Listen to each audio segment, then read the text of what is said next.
So hindi nga po nagustuhan ng ating pambato na si Mike Magsayo ang naging komento ng isang boxing fan. Nagbigay kasi ito ng advice mga idol kay Magnifico na wag daw muna nito labanan si Shakur Stevenson. Masyado matalino daw si Shakur sa bakbakan. Baka hindi nga daw umubra sa kanya si Tank Davis. Si Magsayo pa kaya? At sa naging sagot naman ng dating Pinoy champion dito mga boss. Kahit sino man daw ang kalabanin nito, si Shakur man o si Loma o kahit sino pa, wala daw itong magagawa mga boss. Dahil Diyos lang daw ang nakakaalam sa kapalaran ni Magsayo. Well, para sa atin mga boss, alam naman natin na yamado si Shakur. Sakali maglaban sila ni Magsayo, mahusay ito sa bakbakan, walang duda. Pero full support tayo mga idol kay Magsayo sa ganitong laban. Boxing po ang sports na to mga boss. Lahat pwede mangyari. Ang kinagandahan dito mga idol, malakas sumuntok si Magsayo. Kahit gaano mang kagaling si Shakur o kahit sino pa na magagaling na kalaban, malaki talaga yung tsansa ni Magsayo na manalo sa bakbakan. Sabi pa nga ni Mike Tyson mga boss, kahit gaano pa daw kagaling ng isang fighter, gaano katibay ang kanyang game plan sa bakbakan at kung paano niya pinaghandaan ang laban,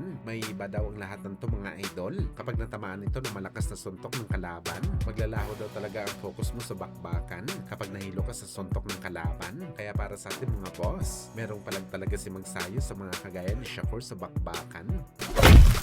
Samantala Conor McGregor prangka ang sinabi na hindi daw totoong kumakalat na balita na meron itong injury bago mag-umpisa ang laban nito kay Max Holloway. Kung saan mga boss ayon kay McGregor, gawa-gawa lang daw ito ng ilan. Ang kumakalat ngayon na balita na lumaban ito na meron siyang injury sa binte. Ang ganda daw ng kanyang preparasyon sa bakbakan na to. Ready daw siya mga boss at kalmado. Kumpiyansa daw ito na mananalo kay Holloway. Pero pagdating daw sa aktual na laban, nakakita daw ng demonyo si McGregor. Nakaharap sa kanya sa ibabaw ng octagon. Kaya ngayon daw plano ni McGregor na pumunta sa simbahan at magsimba. Malamang ang tinutukoy ni McGregor dito mga boss, ang kumakalat na balita sa footage na nakita ito pumasok sa isang clinic 4 days bago ang laban nito kay Max Holloway at paika-ika dito si McGregor habang papasok sa clinic at duda ng karamihan mga boss. Nagpa-check up daw si McGregor sa kanyang binte.